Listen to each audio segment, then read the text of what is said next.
Hey, Mrs. Halton with Bean and Duke. And we're on Unit 22. We're getting ready to do the story. Day 4. As you can tell, I made sure with Duke so that he wouldn't keep yelling at me. Which for yelling for him is barking. Alright, you want the cookie? What do you say? What do you say? What do you say? There you go. Good job. Now, Bean, are you going to be good and not jump up and down and everything like you're doing? And you might hear a scratching at the door or the bell ringing. That's how the doctors tell me they want to go outside because Mr. Halton is outside doing the loan. And Duke may get the wild idea that he has to be outside with Mr. Halton. So if you hear a ding-a-ding-a-ding-a, ding-a-ding-a-ding-a, that's him letting us know he wants to go outside, right, Duke? Say, are you mad at me because I didn't have another cookie? Yes, you did. I know you. Licking your chops, you thing, you. All right, let's get started. We are on day 4, story with Unit 22. I want to go over the chart with you. At this point, I know you've been practicing your list of words at home so that you've been reading these with your mom or your dad or your aunt or your uncle, grandma, grandpa, whoever's helping you, that you've been reading the tricky words and list A. Now, if you guys have got to the point where you got them down pat, go ahead and make sure you're doing review tricky words and review words, and you can go on and do the other words too. But please don't forget to do the sentences on the chart because they're also up here. All right, let's use my chart because it's easier to see. All right, remember our rules this week. We have the vowel team of O and A. And Mr. O is waving and saying O, as what is Mr. A doing? You're right, looking for robots. Then we have here Oscar Orange. Mr. O does not like it that Oscar Orange gets splashed by Walter Walrus. So what does Mr. O do? He says, oh, no you don't. So we just get that O sound and that's it. Remember, because of this, this will be at the end of the word because there's no ending sound. And this sound of O that we have here will be inside of the word. All right, let's go ahead, sound out and read the words. O. What's the word? Boat. O. What's the word? Soap. Road. What's the word? Road. Coat. What's the word? Coat.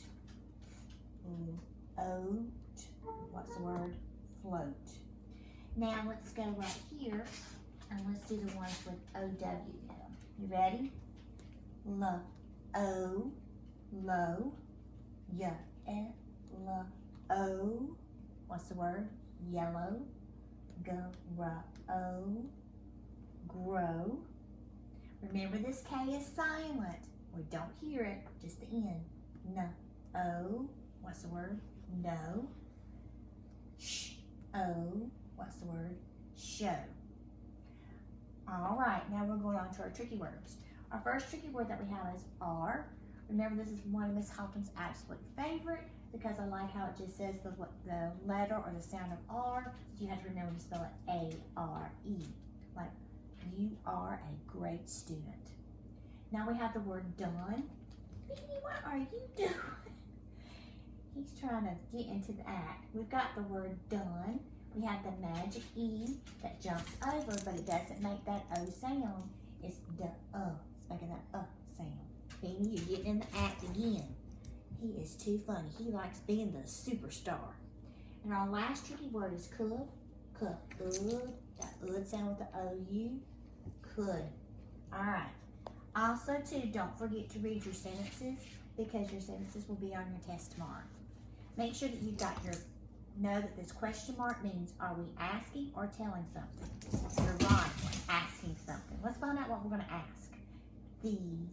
Could the toast be done? And that's what it asks us, so you're going to be able to answer yes if it was done or no if it was done. Now the next sentence ends in a period. And if it ends in a period, what does that mean it's going to do? That's right, it's going to tell us something. Let's find out what it's going to tell us. We went to see the boat. What did it tell us? We, which could be you, and someone else or a few other people went to do what? To see the boat. Now, On Unit 22 with the story, you're going to hear Bean because he thinks that Emily can hold the camera and hold his chew rope and tug. So if it goes woo with the camera, that's what's going on. All right, and you hear him growling.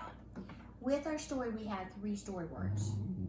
The first story word, we're in luck, and it helps to use the rules. So this is plow. And if you know what you used last week, all about farms with Miss Craig, plow would be something that a farmer would do. Let's read this one. Wind. You know how the wind blows. Oh, love these. Compound words. Compound words are 2 words put together to make 1 word. So we'll cover up the last word, and let's do the first one, out. Then I will cover up the first word, and let's look at the last one, side. What's our compound word? Outside. So these are our 3 story words of plow, outside, and wind. All right, I want to walk up closer to Emily, and so we can see the story. With the story, you do have this in your packet, so make sure that you have it out. I'm going to read it with you. I want you to later again read it with your mom, dad, grandpa, grandma, whoever you've been reading with. And I know some of you probably, because I know you guys, have been reading the story ahead of time, and that's fine. Go for it. All right, coming up to Emily, she's going to let me know how close to get so I don't make her have to pull the phone back. All right, the name of this story is The Snow Plow. Now remember, we can infer or think what the story is going to be about. So what we can think the main idea of the story is going to be about is a snowplow. If we look at our picture, we can see a person there in a snowsuit and outside. So, and what we know about a snowplow is it comes when it's snowing, and it's going to be outside to plow or get rid of all the snow that is on someone's road. If you look right here, we have spaces in between these. This is what I call sections of the reading. We're going to take each section and we're going to read it. Then I want to ask you some questions. All right, let's get started with the first section. We had a big snow. Dad said I could, love how they're using the tricky words, help him plow, and that's underlined because that's our story word, the road. Who is going to plow the road? Dad and I. Now let's read the next one. We put on our coats and went, another story word because it's underlined, outside to the truck. Who is the we in this story? Right, it's Dad and I. What did they put on? Their coats. And why did they put on their coats? Because they're going outside. All right, let's keep reading. Dad said, oh, I love the quotation marks. Let's see what he said. Quit, Beanie. The snow looks like soap flakes when the wind, story word again, blows. I want to read what Dad said again. The snow looks like soap flakes when the wind blows. Black crows were flying low in the snow. What does the snow look like according to Dad? Soap flakes. And who were flying low in the snow? Black crows. All right, let's read the next part. Ooh, I know that's a question word. I wonder what the question's going to be that we're going to answer. What is our goal? Sure enough, it ends with a question mark, said Dad. To keep the snow off the road, I said. What's the question in here? What is our goal? Who asked the question? Dad. But who answered the question? The I, and we know the I from the picture is this person up here, this child up here. And the I said, we're going to keep it off the snow.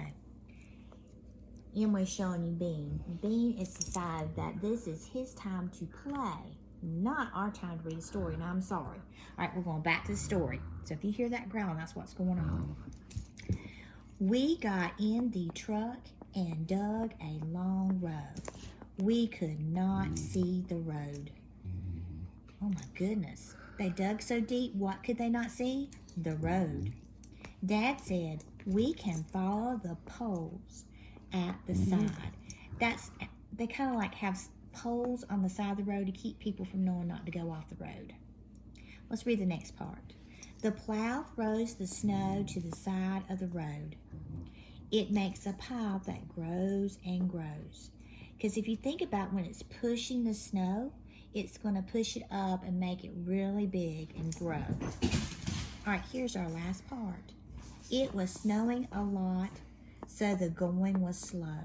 At last, the job was done. Did they get the job done quickly? No. Why didn't they get the job done quickly? Because it was snowing, so it made it go slow. All right, make sure that you go through and you read this story with your mom, your dad, grandpa, grandma, aunt, and uncle, whoever you're reading with. And remember that the underlined words are the story words. Also, too, remember that some of these words you know how to sound out, and some of these words are old tricky words. So go through and read it. Remember to make sure that you know who the characters are in the story, which is Dad and I, which is the person here in the story. The main idea of the story is the snow plow and how they use the snow plow to go outside and get the snow up. And the setting is outside, probably somewhere on a road, because they talk about a road. You guys did a great job. I want to back away from Emily. We have finished Unit 22, Day 4, working on the story. I hope you guys have a good time enjoying reading the story. And also, too, remember, it's using some of the words in here of O-A to say O and O-W to say O. And don't forget your story words of when, and there goes Beanie, outside, and plow. I'll see you tomorrow for your test. Make sure you're reading all the words and you're ready to take the test tomorrow.